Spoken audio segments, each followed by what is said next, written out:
तो हेलो दोस्तों, इस वीडियो लेक्चर में हम बात करने वाले हैं वेस्कुलाइटिस वाले टॉपिक के बारे में। तो ये लगभग शायद हमारा लास्ट ही टॉपिक रहने वाला है। मतलब बाकी के कवर करेंगे तो आप करेंगे हकीकत में, मतलब मेन टॉपिक कवर करने का प्रयास है मेरा। तो रूमेट में लगभग हमारा लास्ट टॉपिक है। एक और टॉपिक है होगा, सब ले लेंगे। मतलब मेन टॉपिक वाइज है, बाकी मिसलेनियस वाला बना के यूनिट सारे टॉपिकों को समेट देंगे उसमें ये। तो इसमें हमारा वेस्कुलाइटिस में आपको क्या अलग अलग तरीके की डिजीज है, काफ़ी सारी डिजीज पढ़नी होती है। तो थोड़ा बहुत अब चीज़ें एक्सपर्ट से याद रखेंगे। मोस्ट कॉमन वाला एक्सपर्ट बताते हैं कि वन लाइनर के हिसाब से तो ये कि मोस्ट कॉमन एक तरीके से अडल्ट में कौन सी वेस्कुलाइटिस देखने को मिलती है।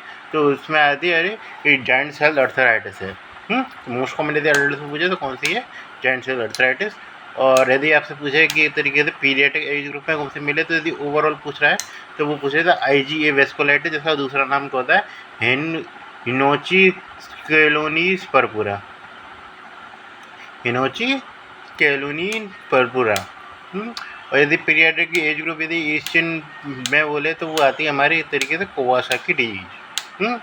तो हम सारी एक एक करके बात करते हैं। सबसे पहले हम आती थी तो लार्ज वेसल की जो है वेस्कुलाइटिस उस पर बात करते हैं। तो लार्ज वेसल की वेस्कुलाइटिस में हमारे तरीके से दो आती है हमारी, एक तो जॉइंट सेल अर्थराइटिस होती है और एक आती है टोकासाका-यू अर्थराइटिस। पहले बात करें जॉइंट सेल अर्थराइटिस की, तो जॉइंट सेल अर्थराइटिस में मेन जो आर्टरी इन्वॉल्व रहती है वो आती है हमारी superficial temporal artery. Temporal artery involve रहती है, जिसके कारण क्या देखने को मिलता है, सिम्टम के यहाँ पर कुछ जो क्लाउडिकेशन देखने को मिलता है। क्योंकि इस तरीके से वेस्कुलाइटिस जब भी होगी पहली बार तो उसमें ग्रेनुलोमा मिलेगा, तो इसमें दोनों इन्फ्लेमेशन होता है टोकासाकी और इसमें कॉमन चीज़ होती है को ग्रेनुलोमा देखने को मिलता है। इस तरीके से इन्फ्लेमेशन के अंदर जो इन्वेस्टिगेशन और चॉइस भी कहेंगे तो आप इस तरीके से वेस्कुलर बायोप्सी होती है। इस तरीके से इसकी इस तरीके से मतलब कि इस तरीके से एंजियोग्राफी कहते हैं, बल्कि फिर भी आप बायोप्सी करके देखते हैं तो उसमें हमें एक तरीके से ग्रेनुलोमेटस इन्फ्लेमेशन आपको देखने को मिलता है।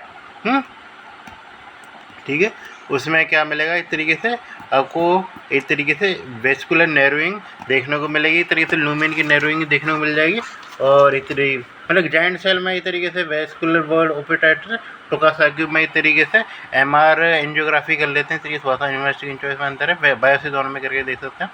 तो उसमें एक तरीके बायोप्सी करते थे, उसमें क्या मिलेगा, वो ग्रेनुलोमा देखने को मिलेगा। उसके वजह से वेसल वॉल जो है उसकी नैरोइंग देखने को मिलेगी। जॉइंट सेल अर्थराइटिस जो है एक तरीके से ज़्यादातर डेवलप होती है हमारे ज़्यादा ओल्डर एज ग्रुप है, यानी कि तरीके से ज़्यादा फीमेल में डेवलप होती है। और इस तरीके से वो 50 साल से ऊपर ओल्ड लेडी होगी तब उसके डेवलप होने की संभावना है। ज़्यादातर इसमें सिम्टम कैसे आएंगे, को हेडेक देखने को मिलेगा। इस तरीके से जो क्लाउडिकेशन देखने को मिलेगा, टेम्पोरल आर्टरी तो जो की मूवमेंट में दिक्कत आपको देखने को मिलेगी। और उसकी एक ब्रांच जो होती है इस तरीके से वो जाती है इस तरीके से हमारी कौन से एक तरीके से ऑप्टिक ब्रांच जाती है, जिसके कारण कौन सी डेवलप हो जाती है हमारी एक तरीके से optic neuritis optic neuropathy develop होती है, जैसे मोनोओक्यूलर ब्लाइंडनेस भी कहते हैं। तो ब्लाइंडनेस भी आपको देखने को मिल सकती है। ये चीज़ है। इसमें जो काफ़ी जो इन्वेस्टिगेशन में क्या मिलेगा, ESR जो लेवल है और IG6 का जो लेवल, IL6 का लेवल वो बढ़ा हुआ है। कहते हैं एक्यूट रिएक्टिव प्रोटीन जो है एक तरीके से एक्यूट इन्फ्लेमेटरी प्रोटीन है वो बढ़े हुए मिलेंगे। ये चीज़, ये सारे जो पॉइंट हैं हमने बता दिए। ट्रीटमेंट के नाम पे एक तरीके से हम यूज़ करते हैं स्टीरॉइड्स को इसके ट्रीटमेंट के रूप में। फिर आते टोकासाकी-यू कार्डियो अर्थराइटिस। तो इसमें टोकासाकी में इस तरीके से ये पल्सलेस डिजीज भी कहते थे, दूसरा नाम बताओ। तो मेरे टाइम पर एक तरीके से ये क्वेश्चन आ रखे हैं दोनों, जब मैंने पैथोलॉजी का पेपर दिया था शायद ये जॉइंट सेल वाला था कि टोकासाकी होता था। टोकासाकी होता था पल्सलेस आर्टरीराइटिस। पल्सलेस याद रखना है, तो पल्सलेस आर्टरीराइटिस क्वेश्चन ऐसा था सीधे बस खाली पल्सलेस आर्टरीराइटिस और 2 नंबर का था पल्सलेस डिजीज कह दिया था। आर्टरीराइटिस में ज़्यादा जल्दी समझ जाता, पल्सलेस डिजीज करके क्वेश्चन दे रखा था और क्वेश्चन आया था। ये हकीकत में बता रहा हूँ, ये पैथोलॉजी में क्वेश्चन आया था मेरे, और फाइनल पेपर में भी था। ऐसा नहीं था छोटे मोटे पेपर में, फाइनल पेपर में था UC में। तो 2 नंबर का था, तो ज़्यादा सही सिंपल ही था, थोड़ा बहुत लिखना था। इसमें जो मैं ये लिखना आता है इस तरीके से, इसमें ग्रेड वेसल इन्वॉल्व होती है इस तरीके से, जैसे आयोटिक आर्च हुआ हमारा इस तरीके से, और कार्डियो से रिलेटेड लेफ्ट सबक्लेवियन आर्टरी वगैरह। तो इसमें सबसे मोस्ट कॉमन आपसे पूछ सकता है मोस्ट कॉमनली आर्टरी कौन सी इन्वॉल्व रहती है, तो वहाँ रहती है लेफ्ट सबक्लेवियन आर्टरी। और इसमें क्या चीज़ देखने में, मतलब मैं बताया ग्रेनुलोमा से इन्फ्लेमेशन देखने को मिलेगा और जिसके कारण नैरोइंग ऑफ द देखने को मिलेगी। और नैरोइंग होने से क्या होगा, नैरोइंग होने से जो ब्लड वेसल में एक तरीके से जो हम खान नापते हैं तरीके से, हम टेम्पोरल वाली साइड पे तो नापते नहीं, आई पल्स वहाँ पे भी कम हो जाएंगे।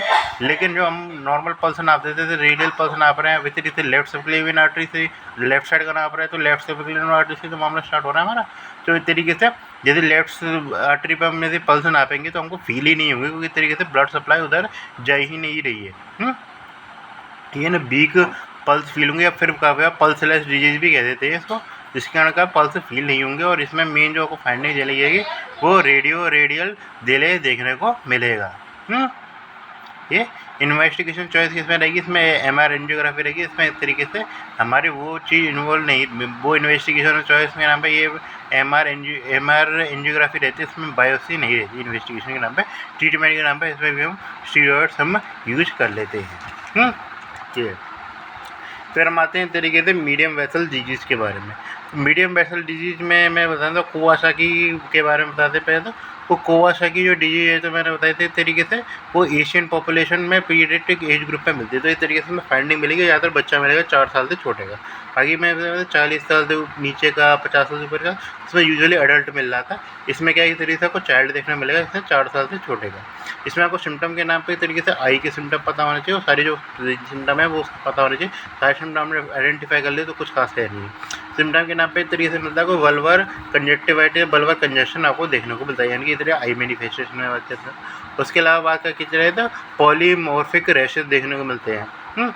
और उसके अलावा डिस्क्रिमिनेशन देखने को मिलता है। इस तरीके से स्किन का इधर स्किन उखड़ के निकलने लग जाती है, खासकर हैंड एंड फुट में ये चीज़ देखने को मिलती है, जिसमें खासकर इडीमा और इजी में डेवलप हो जाता है, और काफ़ी तेज़ी से एकदम फूल जाती है, और इस तरीके से सीधे तेज़ी से स्किन उखड़ के निकलने लगती है। ओवरऑल में बात करें तो मोस्ट कैरेक्टरिस्टिक फाइंडिंग मिलती है इसमें स्ट्रॉबेरी टंग की। काफ़ी बार पूछा है तरीके से स्ट्रॉबेरी टंग में 2 जगह मिलती है। तो स्ट्रॉबेरी टंग हमारे स्कारलेट फीवर में भी मिलती थी, और इसमें भी मिलती है। स्कारलेट फीवर बहुत अलग चला जाता है, जो स्ट्रॉबेरी टंग जो मोस्टली इसकी मेन फाइंडिंग रहती है। उसके अलावा आप सकते हैं यूनिलेटर सर्वाइकल एडिनोपैथी देखने को मिलती है। उसके अलावा बात करते हैं सिम्टम का नाम एक एक्सट्रीमली इरिटेबल चाइल्ड भी हमको देखने को मिलता है। इसके रैशेस के नाम पे इसका दूसरा नाम भी होता है। जैसे सारी चीज़ों के मैं एक तरीके से दूसरे नाम को पता होना चाहिए। जॉइंट सेल आर्टरीराइटिस का दूसरा नाम था, एक तरीके से ग्रेट वेसल डिजीज है, जॉइंट सेल आर्टरीराइटिस इस तरीके से। और उसके अलावा इसका नाम था पल्सलेस डिजीज, तो इसमें भी एक तरीके से दूसरा आता है, इसका नाम आता है इस तरीके से डिजीज का दूसरा नाम म्यूकोक्यूटेनियस लिम्फ नोड सिंड्रोम। तो ये सबसे बढ़िया नाम है इसका, क्योंकि सबसे चीज़ पता लग रहा है कि म्यूकस का इन्वॉल्व है। म्यूकस में एक तरीके से ओरल माने म्यूकस में, तो एक तरीके से स्ट्रॉबेरी टंग देखने मिल रही है। लिम्फ नोड का मतलब है सर्वाइकल लिम्फेडेनोपैथी मिल रही है। हाँ, और क्यूटेनियस का मतलब क्या है, इस तरीके से अगर स्किन इन्वॉल्वमेंट देखने को मिल रहा है। क्या ये चीज़ है। इसमें सबसे बड़ी खतरनाक वाली बात हो जाती है हमारे लिए, वो तब होगी जब वो कोरोनरी आर्टरी को भी इफेक्ट कर देगा, और कोरोनरी आर्टरी एन्यूरिज्म डेवलप कर जाएगा, तो उससे हमें प्रिवेंट करना होता है। उसके प्रिवेंट के लिए हम यदि ट्रीटमेंट में बात करके चलें, इस तरीके से वो होता है हमारा, इस तरीके से ट्रीटमेंट के नाम है एस्पिरिन यूज करते हैं, क्योंकि हम इस तरीके से मायोकार्डियल इन्फेक्शन से प्रिवेंट करना चाहते हैं। हम नहीं चाहते तो मायोकार्डियल इन्फेक्शन डेवलप हो। उसके अलावा हम IV इम्यूनोग्लोबिन भी देते हैं इस तरीके से ट्रीटमेंट के रूप में। एस्पिरिन में एक तरीके से शुरुआत में 72 घंटे में एक तरीके से हम हाई डोज देते हैं, उसके बाद हम एक तरीके से 6 to 8 वीक तक लो डोज चलाते हैं इसकी। ये मेन हमारा उद्देश्य एस्पिरिन देने का प्रिवेंट करना होता है, क्योंकि हम नहीं चाहते आयोटिक जो है एक तरीके से कोरोनरी आर्टरी एन्यूरिज्म डेवलप हो जाए। इसके इसी तरीके से बहुत ज़्यादा संभावना होती है इस तरीके से डेवलप होने की। ये और जो कि एक तरीके से एन्यूरिज्म डेवलप होगा, और उसका एक तरीके से थ्रोम्बोसिस होगा और रप्चर होगा, ये मेन कॉज ऑफ डेथ रहते हैं। इससे ये में दिक्कत आती है, लेकिन डेथ कॉज का डेथ नहीं होता, डेथ का हमारा MI रहता है, इसके अंदर जो कि मिलित होता है नहीं मिलता है आधी संभावना। ये कोई ऐसा ज़्यादा कोई एक्सट्रीम सिस्टम का इन्वॉल्वमेंट नहीं मिलता है ना इसमें, हार्ट के अलावा एक्सट्रीम सिस्टम का इन्वॉल्वमेंट मिलता है तभी तो डेथ होती है बच्चों की किसी की भी। हाँ, फिर हम आते हैं तरीके से अगले चीज़ पे, जिसमें आते हैं हमारे दो डिजीज में अंतर भी पूछ लेता है काफ़ी बार। वो आते हैं हमारे पॉलीअर्थराइटिस नोडोसा और ग्लोमेरुलोनेफ्राइटिस पॉलीएंजाइटिस। तो ये चीज़ इसमें एक तरीके से क्या होता है, पॉलीअर्थराइटिस नोडोसा में और ग्लोमेरुलोनेफ्राइटिस पॉलीएंजाइटिस ये एक तरीके से वेसल की डिजीज में ही अंतर है। तो लार्ज जो मीडियम वेसल की दी जाए तो उसमें 2 ही डिजीज पाए जाते हैं, कोवासाकी डिजीज है और इसकी एक बड़ी डिजीज की और बात करते हैं, जिसके बारे में हम सर्जरी में बातचीत कर चुके हैं। तो पॉलीअर्थराइटिस नोडोसा में एक तरीके से बात करते हो यूजुअली मिडिल एज फीमेल में देखने को मिलती है, मिडिल एज मेल्स में, फीमेल मेल्स में देखने को मिलती है। एक तरीके से यानी कि तरीके से एज वाला क्राइटेरिया नहीं है तरीके से। बस ये है मेल जरूर याद रखना, मेल्स में देखने को मिल रही है ये। इसमें बाकी जो ऑडियो डिजीज होती थी पहले हमारे फीमेल में देखने को मिल रही थी, एक बच्चे में देखने को मिलती है। तो इसमें क्या है कि जो आपको क्या क्या फाइंडिंग याद रखें, तो ये ज़्यादातर क्या हेपेटाइटिस बी से जुड़ा हुआ मिलता है इस तरीके से। काफ़ी 30% पेशेंट होते हैं हेपेटाइटिस बी से जुड़ा हुआ मिलेगा। उसके अलावा क्या क्या सिम्टम के नाम पे दुनिया भर के सिम्टम आपको देखने को मिल जाएंगे इसमें, चाहे न्यूरोलॉजिकल डिस्फंक्शन हो, हेपाटाइटेशन भी एक तरीके से फाइंडिंग मिलती है। और क्या कहते हैं, इस तरीके से आपको ब्लडी स्टूल देखने को मिलते हैं, मेलिना, जीएम एब्डोमिनल पेन, इस तरीके कुछ भी सिम्टम होते हैं, हेडेक, वेट लॉस, सारी सिम्टम आपको देखने को मिल जाते हैं इस तरीके से। एक जो सिम्टम इसमें नहीं मिलता है, सबसे एक्सटेंसिव सिम्टम जो आप याद करके चले इस तरीके से वो मिलता है इस तरीके से हमारा, इस तरीके से याद रखना है। तो रीनल वाला सिम्टम याद रखना है। तो रीनल वाला क्यों याद रखना है, इसमें आपको रीनल माइक्रो एन्यूरिज्म देखने को मिलता है, इसलिए आपको याद रखना जरूरी है, माइक्रो एन्यूरिज्म देखने को मिलता है। हाँ, हाइपरटेंशन का सिम्टम याद रखना। उसके अलावा ये चीज़ ध्यान रखना, एक आध दो याद रखना हो तो आप इस तरीके से क्यूटेनियस मैनिफेस्टेशन याद रख सकते हैं इस तरीके से, लिबिडो रेटिकुलरिस, इस तरीके से क्यूटेनियस मैनिफेस्टेशन देखने को मिलता है ये।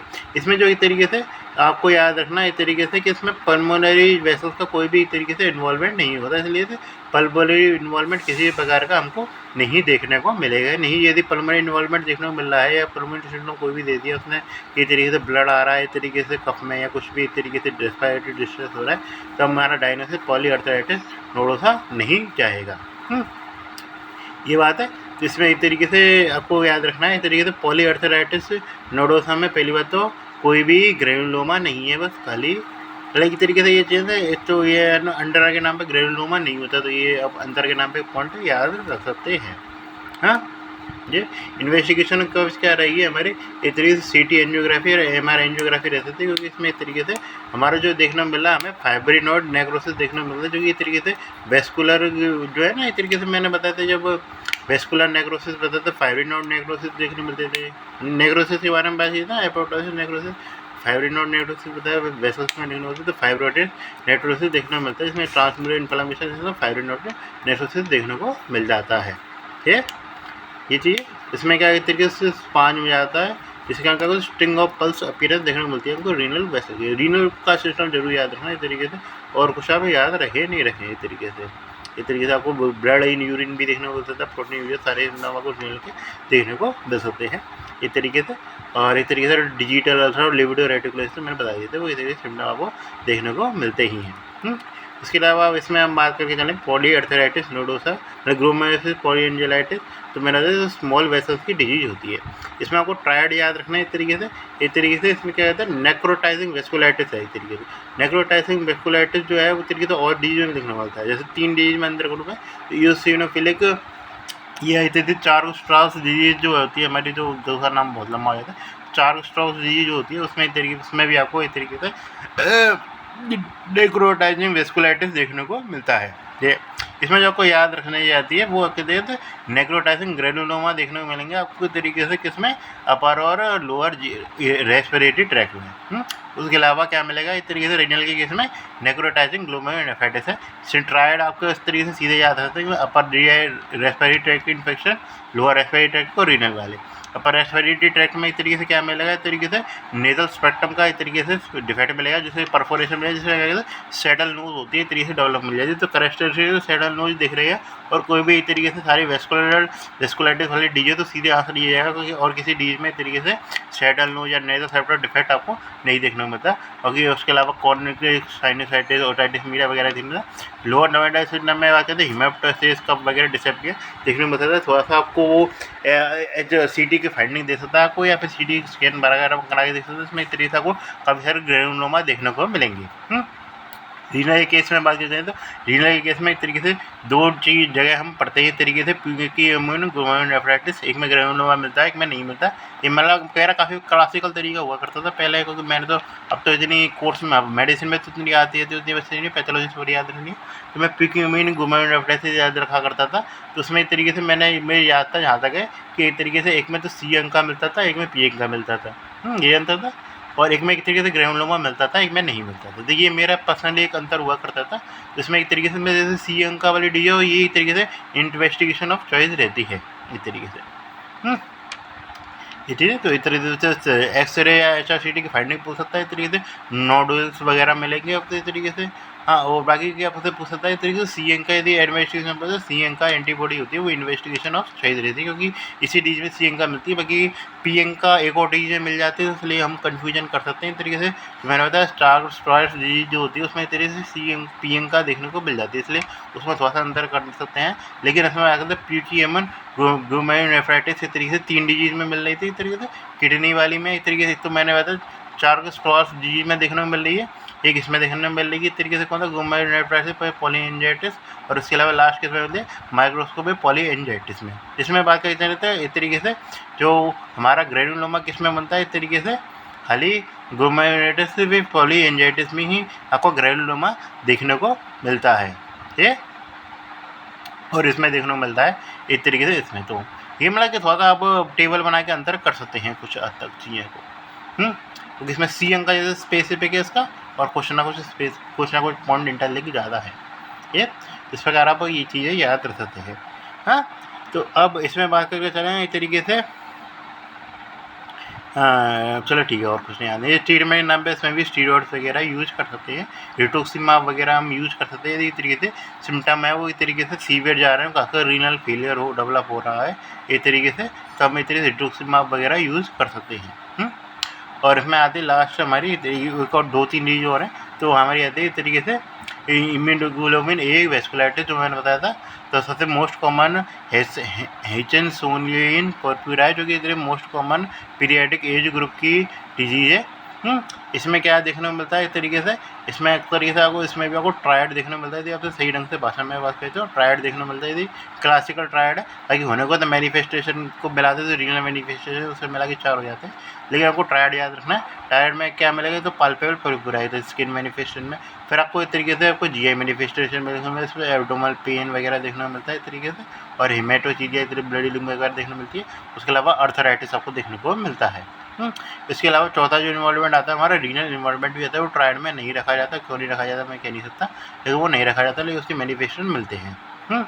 इसमें जो इन्वेस्टिगेशन और चॉइस रहती है वो इस तरीके से हम स्किन बायोप्सी करेंगे, तो उसमें हमारे लिम्फोसिटिक इन्फ्लिटेशन देखने को, लिम्फो इलास्टिक वेसिकुलाइटिस हमको देखने को मिलेगी। तो स्किन बायोप्सी हमारी इन्वेस्टिगेशन और चॉइस रहती है।